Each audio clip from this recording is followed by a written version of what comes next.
Since the conclusion of the Second World War in 1945, the global community has experienced the longest sustained period without direct, large-scale conflict between major powers.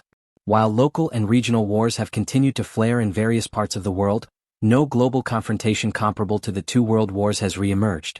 This enduring period of relative calm is not the product of a collective embrace of peace, but rather the result of strategic caution enforced by one transformative invention, the nuclear weapon. Nuclear arms, capable of inflicting catastrophic devastation on an unimaginable scale, have reshaped the logic of war. The mere existence of these weapons acts as a powerful deterrent. Nations equipped with them understand that any use of strategic nuclear force would trigger mutual destruction. In essence, should one nation initiate a nuclear strike, the retaliatory consequences would leave no victor, only widespread annihilation. This grim equilibrium has dissuaded direct military confrontation among nuclear-armed states for nearly 8 decades.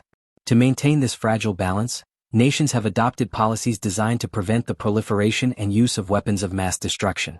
A wide range of treaties and agreements aim to regulate these arsenals and promote transparency. Though not foolproof, these efforts have limited the scope of war to conventional methods in most conflict zones. Yet history suggests that peace often masks underlying tensions. While nations may express diplomatic respect, competition for strategic advantage never truly ceases.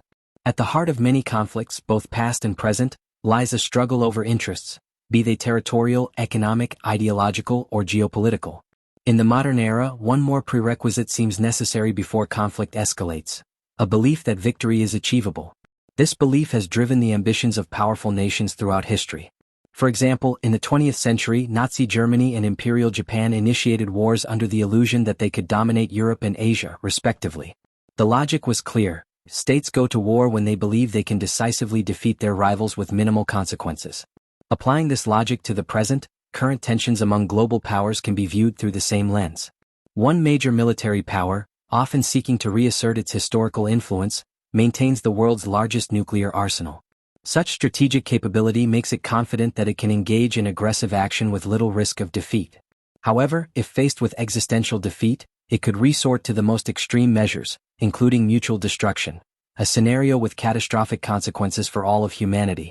These dynamics are not confined to one region. Tensions are growing on multiple fronts. Rivalries between Eastern and Western powers remain unresolved, while instability continues to plague the Middle East and other regions. Although the threat of a global war is not imminent, many observers express concern over the increasing volatility of the international system. Nevertheless, a direct military conflict between the world's most powerful nations remains unlikely in the near future. It is not a lack of hostility or ambition that prevents war. In fact, relations between several of these states have grown more strained in recent years. But none of the leading military powers currently possesses the capacity to guarantee overwhelming victory against the others. Engaging in direct warfare would incur costs so severe that even a win would resemble a loss. As a result, modern powers have adapted. Instead of traditional warfare, they pursue indirect strategies, supporting proxy conflicts, applying economic pressure, and engaging in cyber and information warfare. These methods seek to weaken rivals without triggering large-scale retaliation. Such tactics reflect the evolving nature of global conflict in the nuclear age. Ultimately, the current international order may appear stable, but it rests on a foundation of strategic calculations and fragile deterrence. The logic of war still exists, only now it operates in subtler forms. Whether this balance can be preserved in the coming decades remains uncertain.